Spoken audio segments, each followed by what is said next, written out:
Good evening from Washington. I'm Larry O'Connor, and as you've heard all night long with our news reports from Haley Bianco, President Donald Trump turned himself in just about an hour and a half ago in Fulton County, Georgia.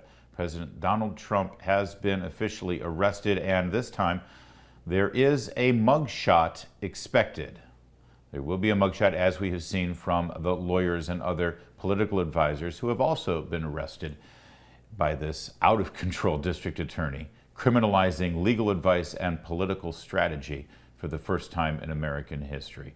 President Trump now facing officially these charges in Georgia after surrendering himself earlier this evening.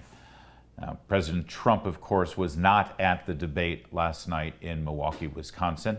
We had the top 8 candidates duking it out to get the nomination, and President Trump, of course, by not showing up, ended up being probably the largest presence on the stage. That's how these things go sometimes, especially considering the fact that he's in the lead by about 40 or 50 points nationally against those other 8 candidates. In fact, in the latest polls, not one of them even is in double digits compared to President Trump. And the way things have been going after this latest arraignment in Atlanta, and especially with the release of that mugshot, I expect politically Mr. Trump will benefit from today's events. He will actually increase his lead leading up to the Iowa caucuses at the beginning of next year. But as people analyze the debate in Milwaukee last night, you see a common theme from many of the vested interests, people who are aligned with one candidate or another. And I want to assure you, I'm not aligned with any of these candidates. I want a Republican, a conservative Republican, to get the nomination and beat Joe Biden or whoever happens to be the nominee for the Democrats in 2024. That's my vested interest. Whoever the voters end up choosing, well, that's who I will support and that's who I will vote for. That said, it is important to analyze what went on last night and who may have won or lost the debate. Or more importantly, since it's not really a debate, who helped their campaign and who may have hurt their campaign. Now, I was in the room. I was in Milwaukee. I saw it all live with my own eyes. I got a feel for the crowd there. I got a feel for the tempo and for the pace. And I'm going to prove to you now that I don't have a vested interest. I'm going to prove to you that I'm not aligned with any of these candidates. Because for the most part, most observers are saying that either Nikki Haley won that debate or Vivek Ramaswamy won that debate, for the most part. And usually it depends on who you're politically aligned with. Now, those who think that Vivek Ramaswamy won, it's either people who are supporting him or people who are supporting President Trump. And the people who are supporting Nikki Haley, they're the ones who are saying that she won the debate. And I'm going to tell you this. I think they both won the debate. That's right.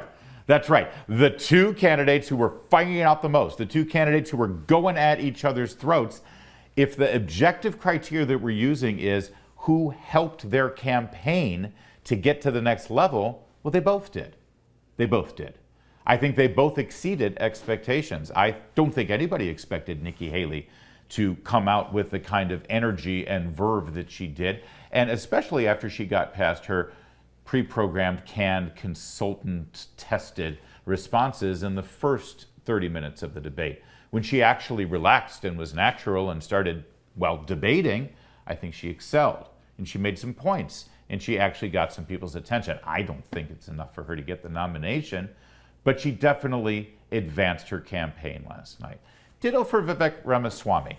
The expectations were low, certainly, and as I predicted, most of the candidates wanted to take him down a notch. Now, I know most people thought that everyone would be focused on DeSantis. Well, of course not. DeSantis has gone from 30 points in the polls to, well, 7 or 8 in the polls, maybe 9. And he's got Donald Trump attacking him relentlessly, daily, hourly almost. Why should the other candidates get their hands dirty?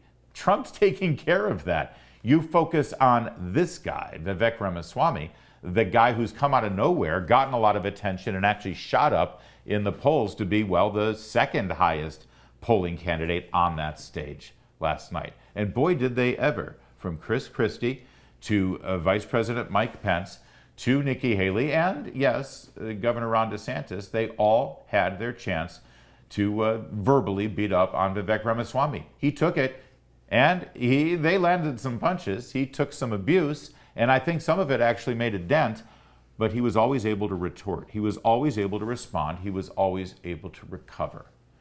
So there you have it. I think those are the two who best advanced their campaigns last night. By the way, I'll tell you, the mood in the room last night, and maybe it's because it was a lot of establishment types since it was an RNC debate and a Fox News debate, a lot of people liked what Mike Pence did last night.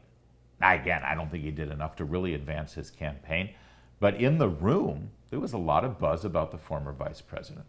Now, you'll hear some people say that Donald Trump really won because he didn't show up and they didn't really hurt him. Okay, but I also think that's a little too clever by half. To win the debate, you should probably show up and participate in the debate. Likewise, those who say that Joe Biden really won the debate, well, they're Democrats. Now, what about the hard part? What about who lost the debate? Most people believe that those four candidates on the sides, the two on the left and the two on the right, they either hurt themselves or, at worst, did nothing to help themselves. But I'd like to propose one other loser in the debate. And I apologize if this hurts anyone's feelings, but I think the moderators lost this debate. They certainly lost control of the debate, and this is nothing personal to Martha McCallum or Brett Baer, but they didn't show themselves very well, not just with the behavior of the candidates and their inability to actually rein them in, but also with the format of the debate and with the questions that were asked in the debate. You see, I'm a conservative Republican. I'm a voter. I need my mind changed about who I might vote for. I need this debate to inform me and inspire me to vote for one of these candidates. So the questions should be geared toward me. Instead, I got a question about UFOs. I got hardly any questions about the border. I got hardly any questions, in fact, no questions, about transgender policies. I got no questions about the Biden crime family. If there were any references, it was the candidates themselves who brought them up. That doesn't serve the Republicans who are currently evaluating these candidates. The questions that were asked only serve journalists.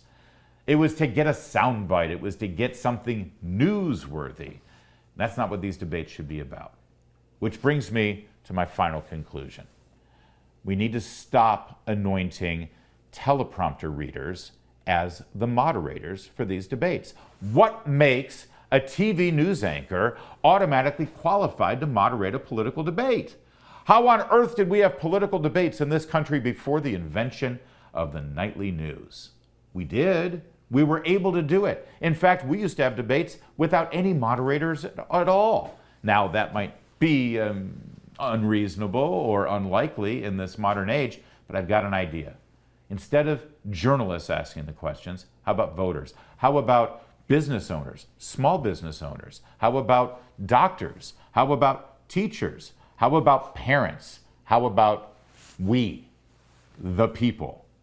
Something tells me we would ask very different questions than a very well-paid teleprompter reader from New York or Washington, D.C. And those questions would actually matter to we voters. There's more to come on O'Connor Tonight. You're watching Salem News Channel.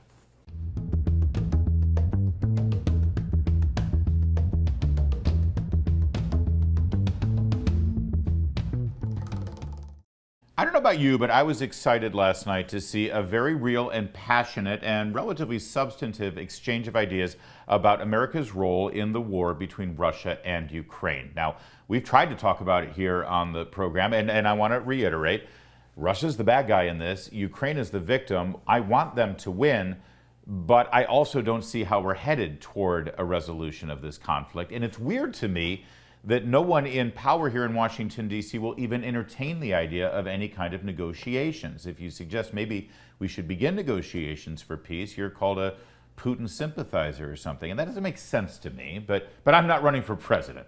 Last night, Vivek Ramaswamy, who is running for president, was asked if he would support any more funding for the effort. And here's what he said. Mr. Ramaswamy, you would not support an increase of funding to Ukraine? I would not. And I think that this is disastrous. that we are protecting against an invasion across somebody else's border when we should use those same military resources to prevent across the invasion of our own southern border here in the United States. It's a good point, and you heard the reaction from the crowd. I was in the room, of course, as I've mentioned, and it was genuine. There was a lot of support for that position. Now, Vice President Pence, as well as former governor and former ambassador to the United Nations, Nikki Haley, took issue with that. It was a pretty lively exchange, and both of them said, you know, you can do both. You can protect the border and you can be the leader of the free world and a robust ally to a country like Ukraine, who is the victim of Russian aggression. And, well, it sort of deteriorated into an exchange between Vivek and Nikki here. Yeah, I wish you well in your future career on the boards of Lockheed and Raytheon. You know, I'm not on but the fact of the matter, and you know, Boeing came off of it, but you've been pushing this lie. You've been pushing this lie all week, Nikki. You want to go and defund Israel? You want to okay, let me address that. I'm glad you brought that up. I'm going to address each of those right now. This is the false lies of a professional politician. There you have it. Your watch, so the reality is, America less safe. You have no foreign policy experience, and it shows. And you know what? All right. Well, that was something. Let's bring in Robert Wilkie. He is a former Assistant Secretary of Defense at the Pentagon and former Secretary of Veterans Affairs. Mr. Wilkie, thanks for joining us. Well, it's always good to see you, Larry. Now, one thing I'll say in defense of the governor, and I'm not taking sides in this, is that she was on those boards, but she got kicked off by the woke corporate establishment after January 6th when they purged anyone who had any association with Donald Trump. Yeah. So. Yeah, that's a good point and an important point to make, and it does sort of put in perspective exactly Mr. Ramaswamy's charge there. That said, and I'm not asking you to take sides, because honestly, Right. I think both sides do make a very good point. That's what makes it a challenging issue. Where do you think the Republican Party is headed with this discussion? Well, I think it's headed in a dangerous path, and it's a path that it's been trod on before.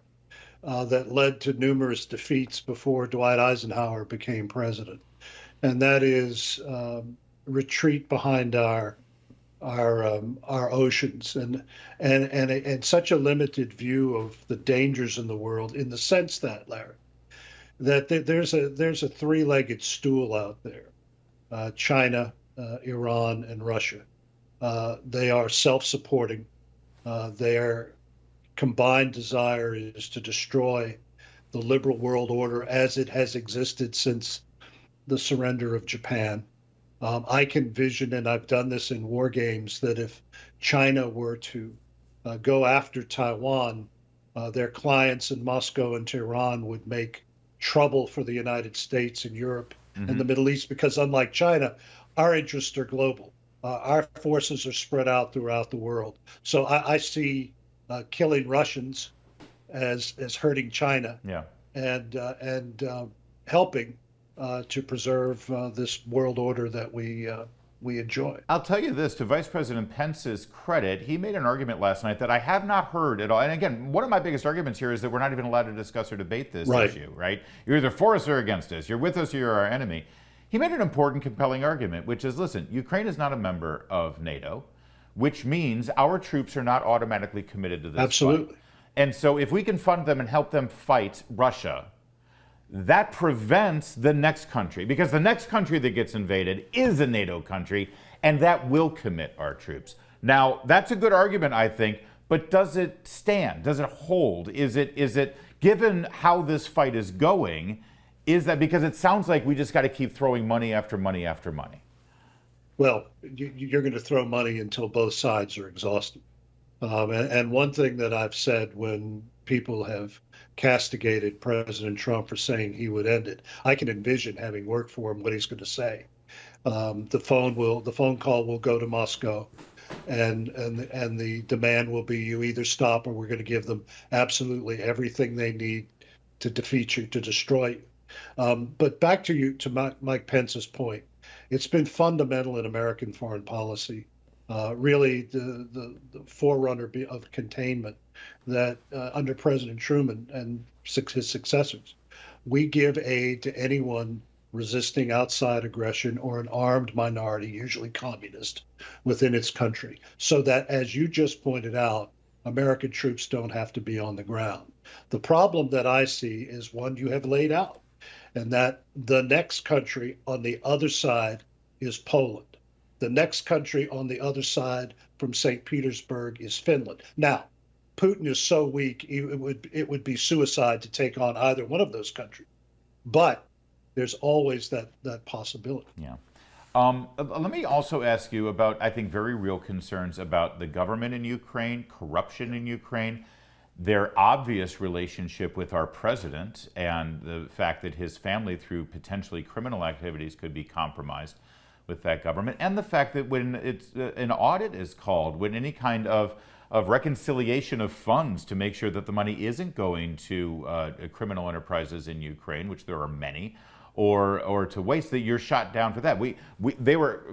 Congress called for an inspector general specific to the funding of Ukraine, and that was killed.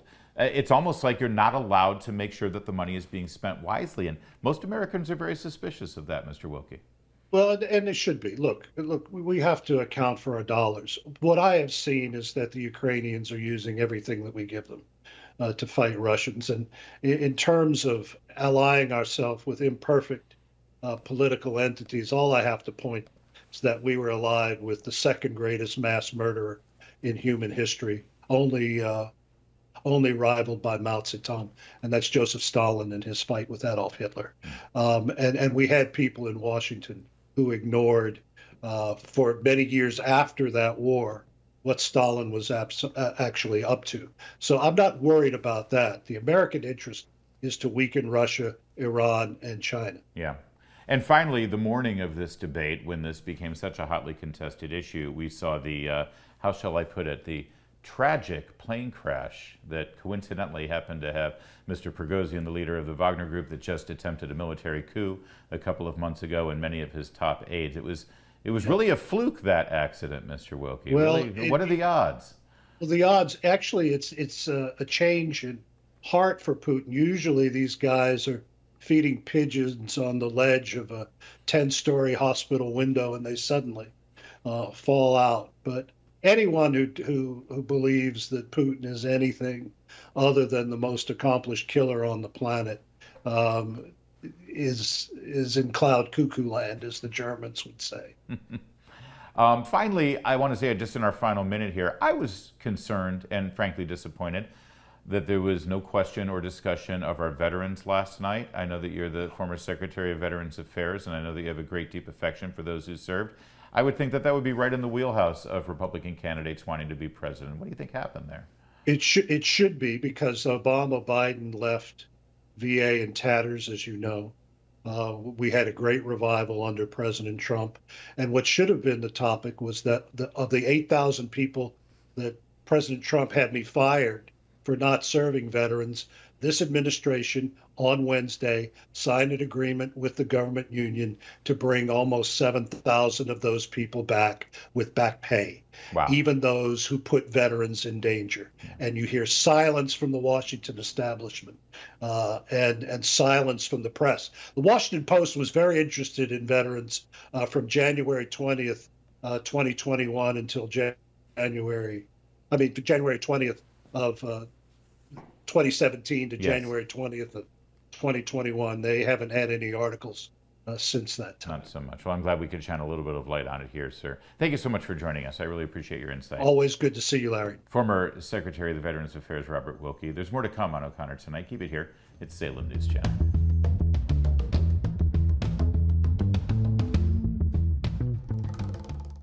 Do you know what the #1 topic discussed and debated on the stage in Milwaukee in the Republican debate last night was? Do you know what it was? Do you?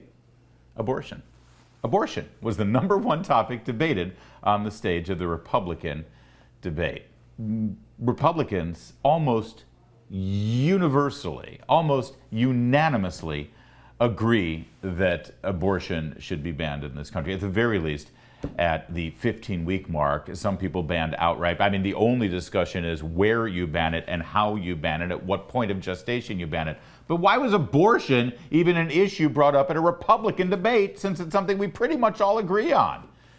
Well, you'll have to ask the moderators over there at Fox News about that. But it did present a pretty fiery exchange between Mike Pence and Nikki Haley. It wasn't about whether we Republicans stand for life. It was really about how you might be able to lead and get a national federal ban. Here, watch. The people, and that's where it should be. But when you're talking about a federal ban, be honest with the American people. We haven't had 45 pro-life senators in over 100 years. So no Republican president can ban abortions any more than a Democrat president could ban all those state laws. Don't make women feel like they have to decide on this issue when you know we don't have 60 Senate votes in the House. 70% of the American people support legislation but to ban 70% abortion of the after Senate a baby is does capable not. of experiencing pain. It's just going to take leadership. Hold on. Let's bring in Emma Waters here. She's a research associate for the Center of Life, Religion, and Family at Heritage Foundation. Emma, what am I missing here? We won. We overturned Roe v. Wade. It's now in the hands of states. Why are we arguing about this thing amongst Republicans? I think the fact of the matter is that not every Republican is as pro-life as they claim to be. And for so many years, you could get away with claiming that if there was the opportunity, if Roe v. Wade was overturned, that they would take a stand for life. But I think we've seen, and Nikki Haley is probably a pretty good example of this, that the moment that it became possible, people started coming up with reasons why they shouldn't actually support a strong pro-life legislation. The fact that Nikki Haley wants to take the onus off of the American people and just throw it to Congress, this Congress she says we can't overcome, is the worst kind of learned helplessness that we need to be pushing back against in the conservative movement today. All right, when it came time for Ron DeSantis to speak, he said, guys, the Democrats want to allow babies to be killed right up until the moment of birth. So, I mean, considering where they are on this issue, it does sort of put in perspective where we are, even if we have some disagreements as to whether there should be a federal ban or not. Yeah, that's absolutely right. And I think Mike Pence said that 70% of people would ban abortion at pain. I think about 50% of Americans are okay with a 15-week abortion ban, which is still far more liberal than most European countries are right now. So you're right that a lot of people agree that we do need to have some sort of limit on it. And they're actually trending closer to the 6 to 15-week mark. South Carolina's Supreme Court just upheld that abortion ban. So we're starting to see really positive movement in that direction. Yeah. And by the way, one of the answers to Nikki Haley saying, well, 70% of the Senate doesn't agree with that. Well, that's a good argument to actually get a new Senate, right? I mean, we should take that issue to the states during senatorial elections. Every 2 years, we have a third of the Senate up for grabs. Yeah, that's absolutely right. Like the people have the power here because eventually senators and those who are elected are going to do the things they think their constituents want. This is actually not as complicated of an issue as I think people are trying to make it. Well, at least some people are trying to make it out to be at the end of the day. Yeah, but again, it frustrates me to see Republicans on a national stage debating something, you know, compared to what the Democrats stand for. Take a look at this. Jen Psaki, former spokesperson for the White House, so of course now she's a host on MSNBC. She tweeted out, "No one supports abortion up until birth." Emma Waters, that's just a lie, isn't it?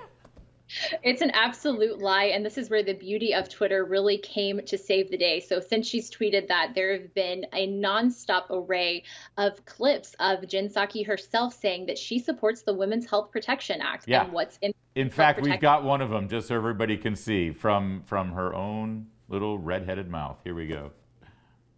He's announced his strong support for passage of the Women's Health Protection Act, urges Congress to pass it. There you go. Tell us, Emma Waters, what is the Women's Health Protection Act? Because it makes it sound like making sure women can go and get their checkups and make sure that they can get x-rays if needed. Right, and this is what's so bizarre and deceptive about it, because not only would this bill allow for unlimited abortions up until birth, the way that they decide if someone is qualifying for an abortion is based on 4 different areas. So 1, it could be a medical need. 2, it could have to do with the woman's emotional state. Is she feeling anxiety? Is she feeling depression? Is she feeling sad about this child? That could be a reason for her to get an abortion. They also bring in her age, if she's too old, if she's too young, and they also bring in her financial situation. So if she's unexpectedly pregnant and not making enough money, that in and of itself is justification for an abortion at any point in her pregnancy. be. I mean, that's the sort of radical legislation that the Democrats have been putting forward for years, including right after Roe v. Wade was overturned. So let's take a look at Jen Psaki's tweet again, because the audaciousness, it's just so clear. No one supports abortion up until birth. And then we just showed you her specifically saying that the president, who she worked for and spoke on his behalf, was urging Congress to pass the Women's Health Act. So I'm looking at the congressional record. This is not some website that's spinning what the Women's Health Protection Act is. This is the congressional record. It says the bill prohibits governmental restrictions on the provision of and access to abortion services. That means if a state said you can't have an abortion past 20 weeks, let's say, this federal bill would override that. It literally says no restrictions. That means up until the point of birth. Yeah, you are reading it right. And that's just how crazy this is. You have Virginia State Delegate Kathy Tran, who in 2019 said that her bill that she put forward and didn't pass would allow for an abortion up to the point of dilation when a woman is about to give birth to a fully formed child, not to mention countless examples of legislation in California that would effectively allow for this sort of thing. You've had outright infanticide where people have considered, there are even clips where you see Democrats talking about, well, when the baby's born, maybe then we can pause and talk with the woman and see what she wants to do with this child. And this is not a child with medical issues. This is not a child who's about to die. This is a perfectly healthy, fully formed child that they want to have a discussion about. So, I mean, personally, I think this was the fault of the moderators. I get so frustrated as a conservative Republican when I'm sitting down and hearing a debate of our potential leaders talking about the issues that are important to us, and suddenly we get mired down in a debate that's really framed out of Upper West Side Manhattan.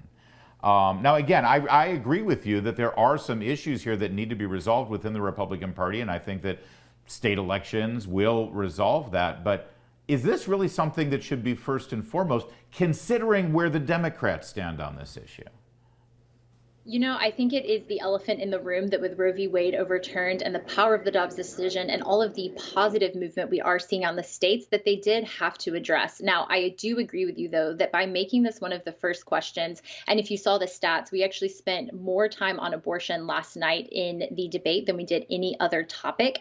I think that language and that framing is absolutely ceding the left's talking points. Instead of talking about abortion and how long would we let a child live before we kill the child, we should be talking about what it looks like to create a culture of life where all the mothers and all the children can flourish, and really getting a holistic discussion on what that would look like. And I think you're right that at the end of the day, we would have much rather have seen the Republicans talk about what it would look like to foster that culture of life rather than just talking about it in the negative regarding abortion. And again, you're here with Heritage Foundation. You're not in the business of endorsing or criticizing candidates per se. You're here to talk about the issue. But within the framework of the discussion last night, it sounds like you think that this was a real missed opportunity for Nikki Haley. I think that it would have been really nice to see all of the candidates really step up and take a bold stand when it comes to a culture of life and policies or ways that we could support that. And that includes all members on the stage who maybe did or didn't speak so favorably of abortion rights. Yeah. So who do you think did the best job, or which? It doesn't have to be just one.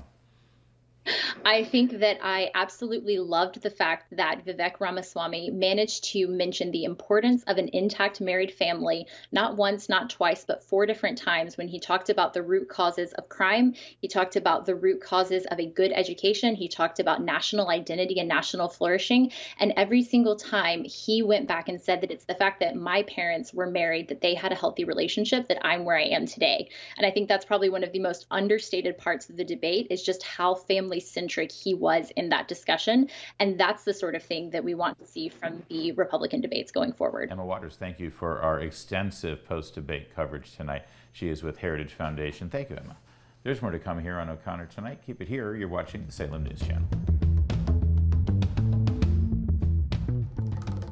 What with President Trump surrendering himself earlier today in Fulton County, Georgia, and that spectacle down there, and then the debate last night in Milwaukee of the Republican candidates, I guarantee you that the Biden administration thinks that we've all forgotten the disgusting, despicable, debased visit from President Trump to Maui to comfort and bring empathy to the victims of that horrific wildfire. Well, we haven't forgotten it. We won't forget it. We'll keep reminding you Take a look at this great coverage from Tony Kinnett at the Daily Signal. He was on the ground. Watch.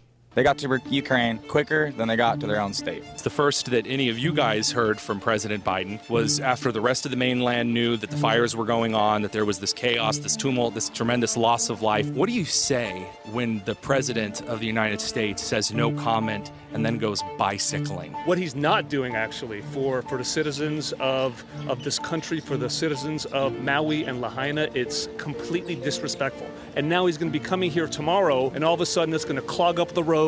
They're not going to let anybody through. It's going to slow everything down just so he can come in and take a look and do nothing yet again. So it's ridiculous. It's nonsense, and him. Let me just say straight to you, President Biden, I pray for your soul. Just repent from your posturing and your lack of integrity and your lack of compassion. When you're the president of the United States of America, you have to know what's going on. You know, you got all these people that surround, supposed to be advising you what's going on. For you to say something like no comment, I don't know, I can't even respond to such comment. We have the largest Marine base in the world, the largest Navy fleet right there. We can see the island. It could have been here in 12 hours. You think that if he wanted to, the President of the United States or one of his chiefs of staff could have ordered military assistance from Pearl Harbor and the U.S. Pacific Fleet? There's no question they could have done that. They did it for Ukraine way quicker than the response here in Hawaii.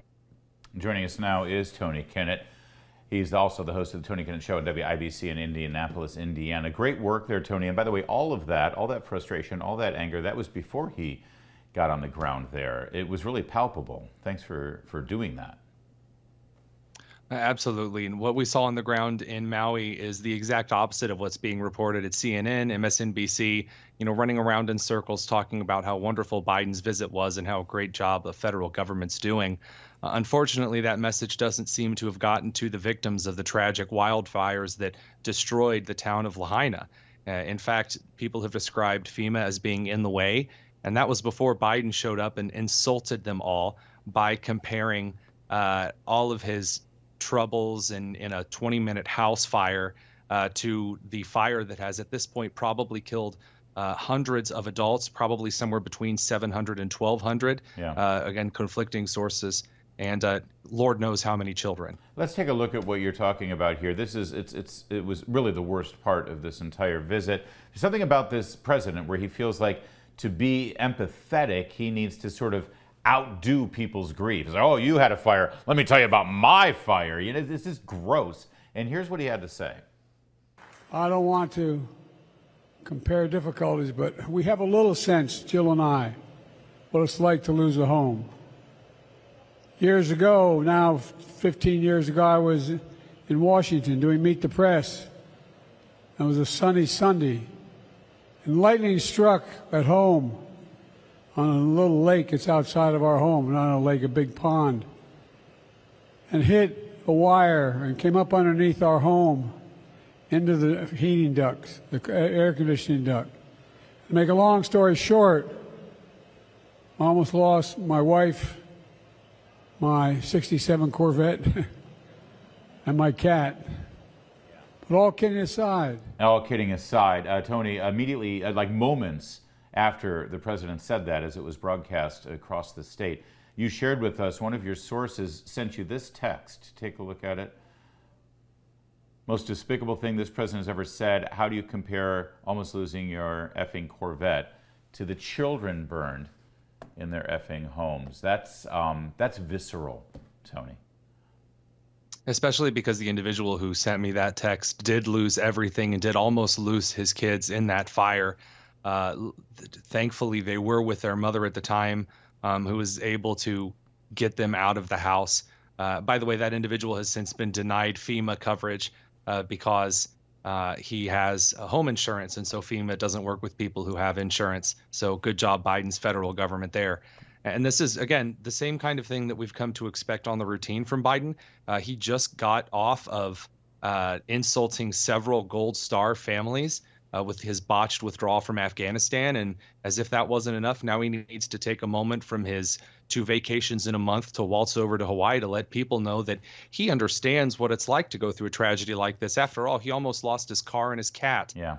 Tony, another great thing about going on the ground and actually talking to the people who are affected by events is that you get a perspective that you don't get over here, first in the mainland, but certainly over here in Washington, D.C. That one citizen who said, listen, we can see Oahu right here. We know there's a huge Navy base there. The ships could have been here in 30 minutes. Why didn't they send military aid? No one here in Washington raised that issue. Have you gotten any follow-up on that? I know we sent military to Katrina in the aftermath. Why haven't we sent any military to aid these victims?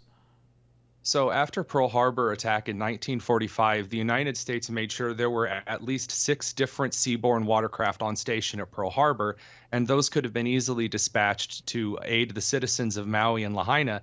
And by the way, yes, they could have been of use because there were boats, over 70 boats, that's 70 boats, that were burning in the Lahaina harbor. So yes, the U.S. military could have been effective in helping out, but that would require someone in the brass, instead of performing an equity session, actually doing something to help the citizens of Maui.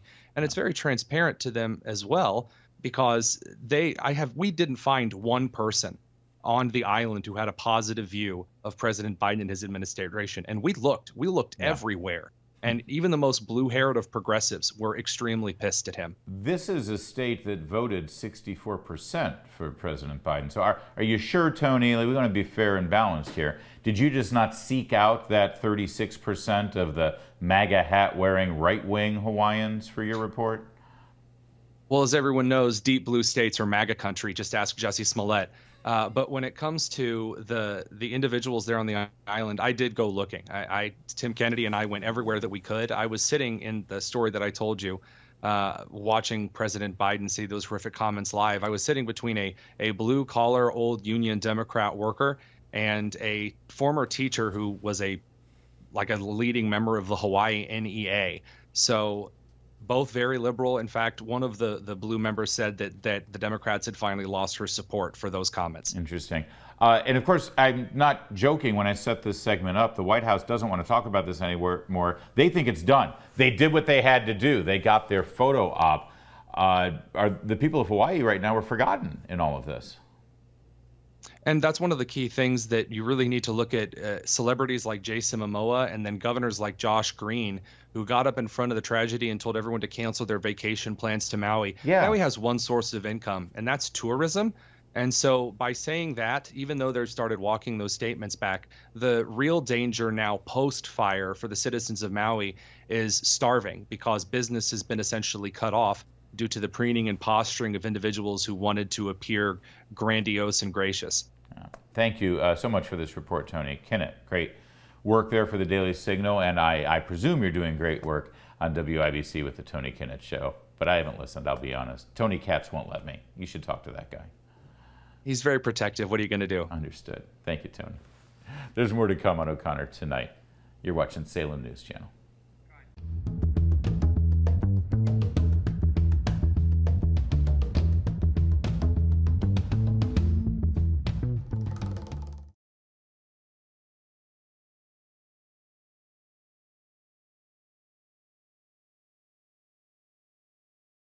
You ever have one of those moments where you think to yourself, is it just me? Am I the only one seeing this? Does anyone else see this? Right? I had that experience last night at the arena during the Republican debate in Milwaukee. Some phenomenon happened, and I was like, what is going on here? This is really confusing. Am I the only one? And I felt like the only one.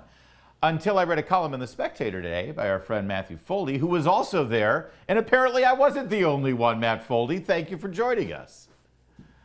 Now, look, Larry, I don't know what voices you're hearing in your head. Those may still be things that don't exist, but you are right.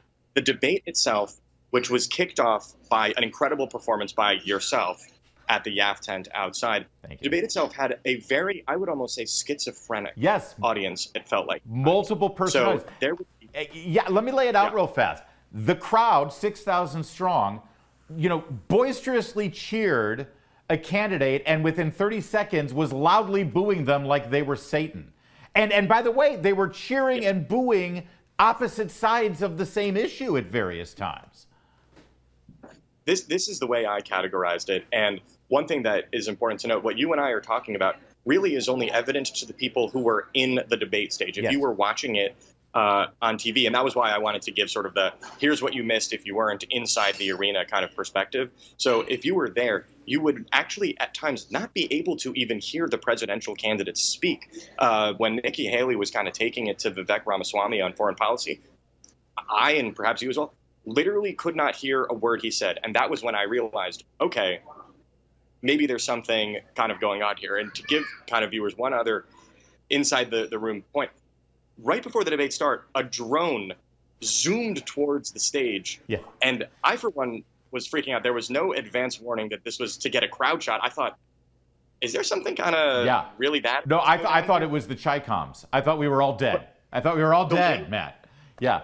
Fortunately, we're still here, though. But you're right. The way I described the booze is you would have within 30 seconds, it would be pro-Trump applause. Then it would be anti-Trump booing. Right. There would be pro-Ukraine applause, anti-Ukraine booing. And then the one kind of nuanced thing I'll point out here is you had pro-life applause, kind of for when Nikki Haley was talking about this, and you had pro-life applause for when Mike Pence was talking. But it was something that I felt like my head was on a swivel at times. Yeah. And obviously, every campaign flooded the zone with its supporters, right?